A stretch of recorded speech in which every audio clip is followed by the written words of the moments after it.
Boa noite, irmãos, a graça e a paz a todos que aqui estão acompanhando esse culto, louvando a Deus. Já adoramos a Deus e agora nós vamos ler e estudar e escutar a preciosa e infalível Palavra do Senhor. Toda quarta nós fazemos a exposição de um livro, da Palavra do Senhor. Já faz algum tempo que nós estamos expondo o livro de Esdras. E hoje nós vamos dar continuidade novamente. E hoje é um momento assim muito interessante, porque nós vamos iniciar o capítulo 7. Sei que o João na última quarta já iniciou, mas nós vamos retomar novamente para que nós possamos extrair ainda mais verdades que estão ali naquele texto. E nós vamos ler do verso 1 até o verso de número 10.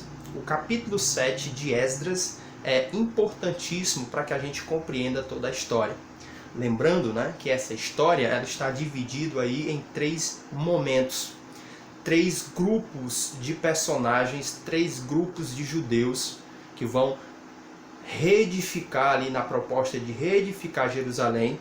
Então está dividida em 3 pontos, Aquela primeira leva que restaurou o templo, que nós acompanhamos aqui verso por verso, liderado ali por Zorobabel, e agora essa segunda leva aí liderada por Esdras, que é justamente aquele que vai restaurar a autoridade da palavra. Por isso que o texto faz questão de dizer para todos nós que Esdras é justamente o que? Um sacerdote e um escriba hábil, alguém que conhece a palavra de Deus e que estava incumbido da tarefa, de ensinar a lei de Deus, ensinar a lei de Moisés, como o texto muitas vezes então nos aponta. Então o capítulo 7 é um capítulo que abre assim uma nova etapa, que abre um novo momento que nós vamos estudar, muito tempo aí nas nossas quarta-feiras, Então vamos ler Esdras, capítulo de número 7, do verso 1 até o verso 10. Diz assim: Passadas essas coisas, no reinado de Artaxerxes, rei da Pérsia, Esdras, filho de Seraías, filho de Azarias e filho de Uquias, filho de Zalum, filho de Zadok, filho de Aitube, filho de Amarias, filho de Azarias, filho de Meraiote, filho de Zeraías, filho de Uzi, filho de Buqui, filho de Abizua, filho de Finéias, filho de Eleazar, filho de Arão, o sumo sacerdote. Essa primeira etapa é para mostrar como esse Esdras era justamente um judeu de sangue puro, aquele que veio justamente do povo de Deus, que veio do sangue ali, digamos que de Abraão, de Arão. Então, como é um texto judeu, faz questão de dizer isso, quer dizer, a naturalidade, a familiaridade, a genealogia de Esdras, um judeu nato, um judeu de sangue verdadeiro. Continuando aí o verso 6. Este Esdras subiu da Babilônia, ele era escriba hábil na lei de Moisés, dada pelo Senhor Deus de Israel. O rei lhe deu tudo o que lhe pedira, segundo a boa mão do Senhor, seu Deus, que estava sobre ele. Também subiram a Jerusalém alguns dos filhos de Israel, dos sacerdotes, dos levitas, dos cantores, dos porteiros, dos servidores do templo, no 7º ano do rei Artaxerxes. Verso 8. No 5º mês, Esdras chegou a Jerusalém, e no sétimo deste rei. Começou a sua jornada no 1º dia do 1º mês, e chegou a Jerusalém no 1º dia do 5º mês, segundo a boa mão do seu Deus sobre ele. Verso de número 10. Pois Esdras tinha disposto seu coração para buscar o Senhor e para cumprir a sua lei e para ensinar em Israel os seus decretos e as suas leis. Vamos orar. Bendito Deus e Pai, que o Senhor possa abençoar essa palavra. Obrigada por termos a revelação da Tua palavra, que nós possamos com o coração humilde, com o coração contrito, abrir o nosso coração para a verdade, que o Senhor, por meio do Teu Espírito Santo, possa nos guiar no texto, que o Senhor possa nos guiar na verdade, e que ela traga, Pai, aquilo que a Tua boa mão assim providenciou, para que ela possa trazer nessa noite. Arrependimento, fé, graça, misericórdia, incentivo, confrontação, não importa. Que a tua palavra possa falar ao nosso coração. Nós te rogamos em nome de Jesus. Amém. Como sempre, meu amado irmão, meu amado visitante, nós fazemos essa exposição toda quarta de um livro. Nós estamos no livro de Esdras. E esse capítulo 7 é um capítulo interessantíssimo. Primeiro nós podemos contextualizar, como eu sempre faço. Esse livro trata do retorno do povo judeu, que tinha sido então levado cativo pelo rei babilônico Nabucodonosor, e cumprindo a profecia lhe dada por Deus, por meio do profeta Jeremias, quando surgiu um novo reino, o reino persa. O rei então Ciro permite que aqueles judeus que tinham sido levados cativos anos atrás retornassem a Jerusalém para reconstruir a cidade, uma vez que essa cidade ela estava totalmente destruída, fruto justamente da invasão babilônica. E nós vimos até o capítulo 6, como essa reforma começou, como ela parou, e como ali no capítulo 6, né, há justamente o término do templo. Já que esse livro, né, assim como o livro de Neemias, uma vez que o livro de Esdras e o livro de Neemias tratam da mesma história, a reconstrução de Jerusalém, então a primeira leva, quer dizer, a primeira leva de judeus que voltou do cativeiro babilônico para Jerusalém, eles então estavam incumbidos de reconstruir o templo. E isso aconteceu. Nós vimos, né, até o capítulo 6, que houve a reconstrução do templo, né? Grande festa, grande choro, júbilo, e houve ali a reconstrução do templo. E agora, a partir do capítulo 7, nós então vamos ver justamente essa nova leva com um novo líder, que é justamente Esdras. Então nós temos a primeira leva, sobre a liderança de Zorobabel. Eles vão construir o templo, e eles construíram e edificaram, né?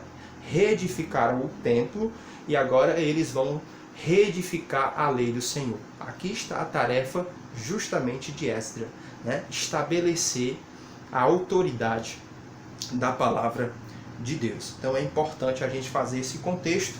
Por quê? Porque quando inicia, meu amado irmão, esse capítulo 7, né, diz assim, ó, passado estas coisas. Passado estas coisas, o quê? Passado justamente a reconstrução do templo, feito ali sob a liderança de Zorobabel. Então, passado essas coisas, a gente até pensa que passou pouco tempo. Mas não, passou aí mais ou menos 60 anos. Muito interessante, porque a gente, quando lê a palavra de Deus, tem que ter esse cuidado, né? Porque um tempo desse, né, uma expressão dessa passado essas coisas, até parece que é pouco tempo. Mas nós temos aí mais ou menos 60 anos após a primeira leva ter vindo, reconstruído o templo, e agora essa nova leva aí sob a liderança de Esdras vim para estabelecer e ensinar, né, a autoridade ali da palavra de Deus. Então isso é interessantíssimo. Por isso que a gente tem que, né, compreender aí toda a história. Então perceba que Deus então levantou uma geração que foi aquela que reconstruiu o templo lá em Jerusalém, liderada por Zorobabel, e Deus agora levanta outra geração, ou levanta aí um novo líder para trazer a autoridade da palavra novamente ao seu povo. Então interessante como Deus vai trabalhando com cada geração. Isso é interessantíssimo. Deus, em cada momento, levanta uma geração, levanta determinados líderes, levanta servas e servos de Deus para fazer determinados chamados. Por isso que a Bíblia diz que para tudo tem um tempo, como está lá no livro, né, da Bíblia, aliás, em um dos livros da Bíblia ali dito por Salomão. Em cada momento existe um tempo, e há tempo para todo o propósito de Deus na terra, assim a Bíblia diz. E isso é interessante e você consegue comprovar nas Escrituras. Deus então teve o tempo ali determinado para levantar um povo, para voltar a Jerusalém e reconstruir o templo. Passados 60 anos, Deus então levanta outro povo, né? Deus levanta um novo líder para fazer mais uma segunda etapa, que é justamente trazer novamente, conduzir o povo à palavra, restaurar a autoridade da palavra. Então assim Deus trabalhou e trabalha. Quando você olha, por exemplo, para o mesmo Antigo Testamento, onde nós estamos, nós vemos ali Deus levantando Moisés. Moisés é aquele que irá libertar o povo da escravidão do Egito, que irá conduzir o povo ao deserto. Mas quando tratou de conquistar a terra prometida, aí já não foi sob a liderança de Moisés, não foi. Foi sob a liderança de Josué. Então Deus fez isso, né? Em cada momento ele chamou pessoas e cumpriu seus propósitos. E Deus seja louvado por isso. Olhe também no Novo Testamento. Você tem o momento terreno de Jesus. O momento em que Jesus está justamente anunciando a palavra de Deus, anunciando a nova aliança, anunciando o reino de Deus, como Marcos bem traduziu lá no início do seu evangelho, pregando o evangelho de arrependimento. E logo após, né, Jesus cumprir aquele seu tempo ali na terra, Jesus então preparou os discípulos, e os discípulos agora que são representantes de Jesus, e é os discípulos, no caso os apóstolos, que vão levando essa mensagem. E logo depois dos apóstolos, outros discípulos, e outros discípulos foram fazendo outros discípulos. Então assim, cada geração evidentemente estava aí incumbido com a tarefa de fazer a obra do Senhor. E isso é maravilhoso. Por quê? Porque quando nós olhamos justamente para a história da igreja, quando nós olhamos justamente para a história do cristianismo, nós conseguimos observar isso. Que a cada momento, que a cada situação, que em cada ano, Deus levantou uma geração para adorar a Deus, para transmitir a mensagem do Evangelho e para fazer grandes obras. Então isso é espetacular, Deus seja louvado. Por quê? Porque hoje, eu e você, pela misericórdia e pela graça de Deus, fazemos parte desse povo. Então, da mesma forma que Deus levantou o povo, levantou Moisés, levantou Josué, levantou Esdra, levantou Zorobabel, levantou Neemias, Deus então tem levantado todos nós para fazer a obra de Deus. Isso é, primeiramente, um grande privilégio, uma grande oportunidade de servir ao Deus vivo. Mas isso também é uma grande responsabilidade, porque todos nós iremos compadecer diante do tribunal de Cristo. Então perceba como Deus trabalha assim. Em cada momento Deus levanta homens, em cada momento Deus levanta mulheres. Você que não é da igreja, faça parte dessa geração. Seja um bendito do Senhor. Seja alguém que trabalha para o Senhor. Seja alguém que faz parte desse povo abençoado, levantado e chamado para as boas obras, como diz lá no livro de Efésios. Deus então está chamando pessoas para fazer parte dessa geração. E isso é maravilhoso. Deus, em cada momento, em cada situação, em cada tempo, cumprindo os seus propósitos, cumprindo os seus conselhos, Ele tem levantado pessoas. E Deus seja louvado, porque nós fazemos parte dessa geração de hoje. Nós somos os Moisés, somos os Esdras, somos os Neemias, enfim, somos a geração que Deus então levantou. E repito, isso é um privilégio, isso é uma bênção, e isso também é uma responsabilidade, com certeza. Então quem é Esdras? E é interessante esse personagem, nós vamos ouvir falar nele, né, até o final aí desse livro. E Esdras é algo assim impressionante. Esdras é um personagem assim maravilhoso para a glória de Deus. Quem é esse Esdras? Inclusive o próprio livro leva esse nome, né? Possivelmente aí um dos autores, há uma grande tradição que entende que foi ele sim que escreveu o livro. Eu também considero assim, que foi o livro, recebe o nome dele porque ele foi um dos autores, ou o autor do livro de Esdras, de Neemias, ou só de Esdras, enfim, o livro traz o nome dele. Quem é esse Esdras? Esdras é um sacerdote, ou seja, alguém chamado ali por Deus, alguém da linhagem de Arão. Lembra que inclusive o texto faz questão de dizer isso, né? Ó, o verso de número 6, né? Filho de Arão, o sumo sacerdote. Deus então instituiu ali a família de Arão, os descendentes de Arão, para justamente ser aqueles responsáveis ali pelo sacerdócio. Então, por isso que o texto faz questão de dizer isso, né? Que ele é um filho de Arão. Então, alguém que foi chamado para para ensinar o povo, alguém que foi chamado para fazer a mediação entre Deus e o povo, alguém que foi chamado então para ser esse representante ali do povo diante de Deus, para fazer essa mediação. Esdra é esse sacerdote, mas o texto também diz que ele é um escriba. E quem é um escriba? É um estudioso da palavra de Deus. É alguém que conhece a palavra de Deus, é alguém que estuda, se dedica a estudar a palavra, a lei de Deus. E por isso que Deus, chama ali Esdra para ser aquele que irá ensinar a palavra de Deus ao povo. Então isso é interessante. Inclusive o próprio texto diz que ele é um escriba hábil, quer dizer, habilidoso, dedicado, que tem conhecimento da lei de Deus. Isso é maravilhoso. Então Esdra é colocado dentro da tradição judaica como um segundo Moisés.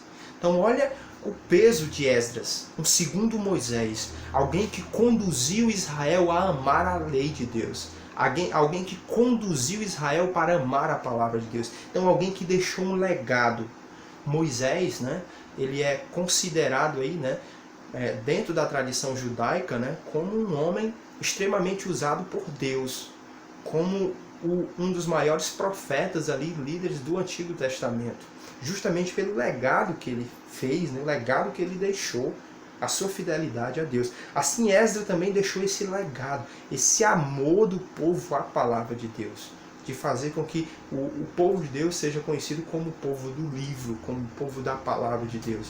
Então olha como Esdra é extremamente considerado, esse personagem é extremamente considerado na história de Israel. Muito interessante, porque Esdras nasceu no cativeiro, ele faz parte dos judeus que nasceram em terra estrangeira. Isso não é interessante, que Deus assim levanta pessoas de onde você menos espera. Deus então fabrica um líder, Deus então levanta, chama um líder assim de onde você menos espera. Então esse povo que estava cativo, claro que a lei e os rolos da lei, com certeza, muitos deles foram levados lá para a Babilônia. Mas alguém que nasceu longe, da cidade santa, longe de Jerusalém, é justamente aquele que Deus então levanta, é justamente aquele que Deus então leva ele a ser um líder usado por Deus. Isso é interessante, isso mostra como Deus, ele sabe como fazer e como ele levanta qualquer pessoa. Não importa a circunstância, não importa o lugar, não importa o tempo, ele é capaz de levantar uma pessoa. Guarde essa palavra no seu coração. Então, Esdra é um exemplo e um modelo de um cristão. Aliás, Esdra, essa palavra sobre a vida de Esdra, que nós estamos vendo, é para que nós possamos olhar, porque a vida de Esdra é assim um modelo que todo cristão deveria seguir. A vida, o compromisso, a disposição de Esdra, inclusive esse é o tema da nossa mensagem, a disposição de Esdras, porque a vida de Esdra, o seu compromisso, a sua disposição é o que deve estar sobre a vida de todo cristão. Por que isso? Porque ele é alguém que conhece a Deus, não só pelo relacionamento que ele possuía com Deus, mas principalmente com a sua palavra. E aí eu quero me demorar mais no verso 10. O verso 10 de Esdra, capítulo 7, verso 10. Pois Esdras tinha disposto seu coração para buscar o Senhor e para cumprir a sua lei e para ensinar a Israel seus decretos e as suas leis. Esdra é alguém que buscava a Deus. Esdra é alguém que conhecia a palavra de Deus. E isso, evidentemente, deve ser aplicado a todo cristão. Não que todo cristão foi chamado para ser um teólogo. Não que todo cristão foi chamado para ser um pastor. Não que todo teólogo, não que todo cristão seja chamado para ser um escriba. Claro, porque tem uns que têm limitação por causa da idade, limitação por causa dos estudos, não é isso que nós estamos afirmando. Mas todo cristão foi chamado para amar a palavra, para buscar a palavra, para ter na palavra de Deus a sua regra de fé e prática e ter na palavra de Deus ali a sua fonte de sabedoria.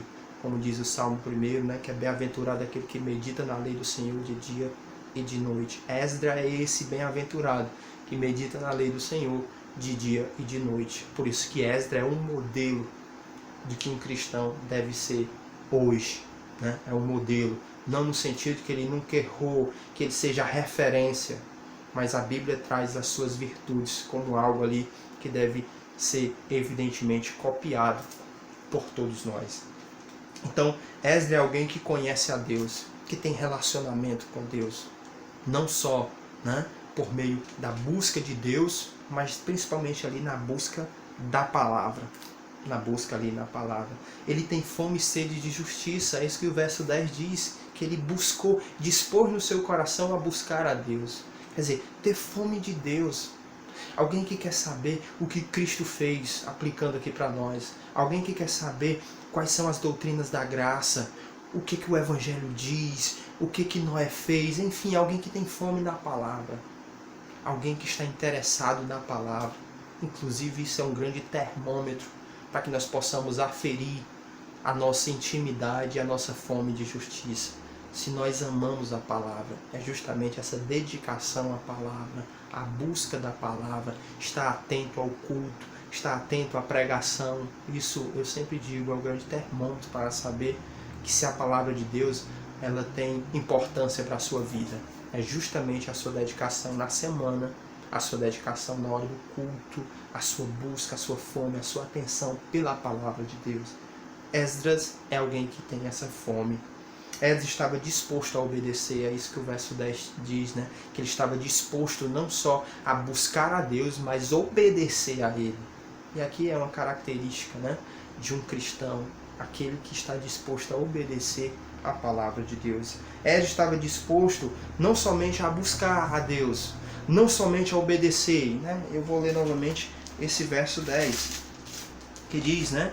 Pois Esdras tinha disposto seu coração para buscar o Senhor, cumprir a lei e para ensinar a Israel seus decretos e a sua lei. Ou seja, Esdras estava disposto a buscar a Deus, Esdras estava disposto a cumprir a lei do Senhor e Esdras também estava disposto a anunciar o Senhor, a tornar Deus conhecido a outros. E isso é espetacular.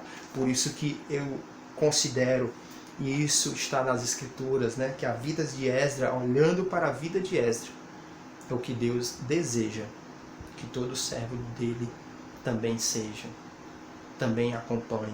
Porque você já pensou, se todo cristão fizesse o que Esdras fez no capítulo 10, se todo cristão, em qualquer geração, né, e eu sei que tem homens que fizeram isso ainda de uma forma ainda mais intensa, mas você já pensou se todos fizessem o que Esdras fez aqui no verso 10?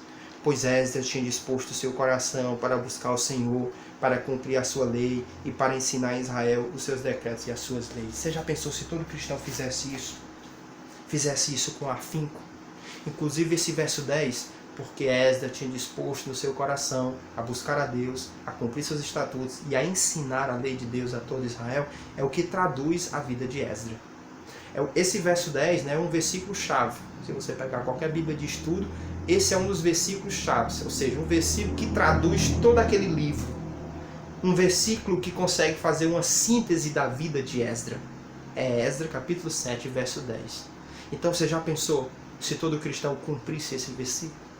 Você já pensou se todos nós colocássemos em prática isso, tivéssemos essa disposição de forma sincera e verdadeira de buscar ao Senhor, de cumprir a sua lei e de ensinar a outros? Evidentemente que toda geração seria transformada, com certeza. Então por que Esdras é um exemplo para todos nós? Porque todos nós deveríamos fazer isso. Todos nós, cristãos, deveríamos de forma intensa, verdadeira e segura. Quando eu digo isso, não estou dizendo que nós não estamos fazendo, mas aqui no sentido de que quem não está fazendo isso, faça. E se você não é cristão e você deseja vir para o cristianismo, a vontade de Deus é essa. Que você o busque, que você cumpra a palavra, que você ensine a outros. Então todos nós devemos fazer isso. E aqui é uma pergunta: como temos feito isso?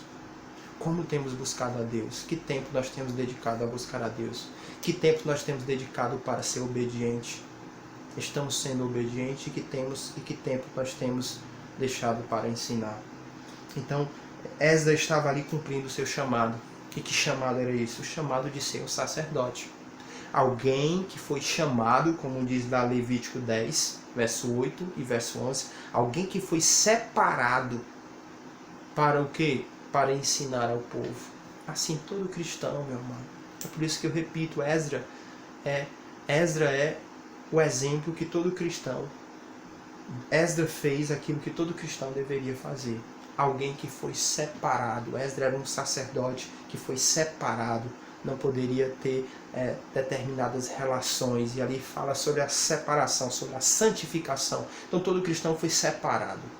Todo cristão foi separado, todo cristão foi chamado para ensinar a palavra de Deus, para viver a palavra de Deus e para buscar a Deus. Por isso que a vida de Esdra é uma exortação para todos nós. Esdra viveu a vida que Deus espera que viva todo cristão. E isso é verdade, né? Esdra viveu a vida que todo cristão deveria viver e que Deus espera que nós possamos estar vivendo. Por quê? Porque o ministério de Esdra foi justamente buscar a Deus e ensinar ao povo. E isso é o que Deus chamou que todo cristão então fizesse, ensinar a outro. Quer dizer, alguém que se levanta para fazer Deus público a outro.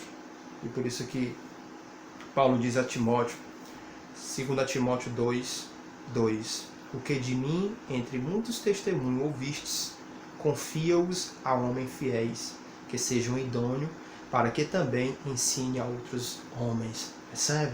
O que tu aprendeu, o que a lei é. Confia a outros, quer dizer, faz discípulos, ensina a outros, para que outros também ensinem a outros, e assim vai de geração a geração. E a ordem que está sobre todo cristão, que Jesus diz lá em Mateus 28:18. E chegando-se Jesus, falou-lhe dizendo, é-me dado todo o poder no céu e da terra. Portanto, ide, fazei discípulos em todas as nações, batizando em nome do Pai, do Filho e do Espírito Santo, e ensinando-os a guardar todas essas coisas que vos tenho mandado. O que Jesus então nos chamou? Justamente nos chamou para o que Esdras fez, ensinando a eles a guardar todas essas coisas. O que? A palavra de Deus. Assim Esdras se levantou, e assim também nós devemos nos levantar. Posso concluir com 3 observações. Nós temos sido esse Esdra, como nós temos cumprido esse verso 10, que traduz a vida de Esdra. Alguém que dispôs no seu coração buscar a Deus, cumprir a palavra e ensinar a outro. Como nós temos praticado esse verso 10? Será que nós temos feito com afinco, com dedicação, com amor? O verso 10 define então a vida que Esdra viveu. Assim também Deus espera, e Deus deseja, e Ele quer, e Ele pede que o verso 10 simplifique a nossa vida, traduza a nossa vida, melhor dizendo. Que o verso 10 seja a nossa vida, alguém que busca, alguém que cumpre e alguém que ensina. Esse verso 10, ele deve ser a nossa bússola espiritual. Que Deus nos dê graça para isso. E você que não é da igreja, você que é um descrente, Esdra, esse personagem que a gente viu hoje, ele é alguém que foi levantado então para ensinar a lei de Deus, alguém que foi levantado para conduzir o povo à palavra, alguém que foi levantado para conduzir o povo a Deus. Assim um dia também Jesus morreu na cruz, ressuscitou, foi assunto aos céus, está à destra de Deus. E esse mesmo Deus é justamente esse que faz essa restauração. Alguém que pode conectar o homem a Deus. Que você possa receber Jesus como o único e suficiente Salvador da sua vida. Então, nós queremos louvar a Deus nesse momento. Que Deus seja glorificado. E que nós possamos olhar para a vida de Esdra. E possamos ser uma geração, um Esdra, que busca, que se dispõe a buscar, que se dispõe a cumprir e que se dispõe a ensinar a lei de Deus, quer dizer, a anunciar o Evangelho a outras pessoas. Que Deus possa nos abençoar, em nome de Jesus. Amém.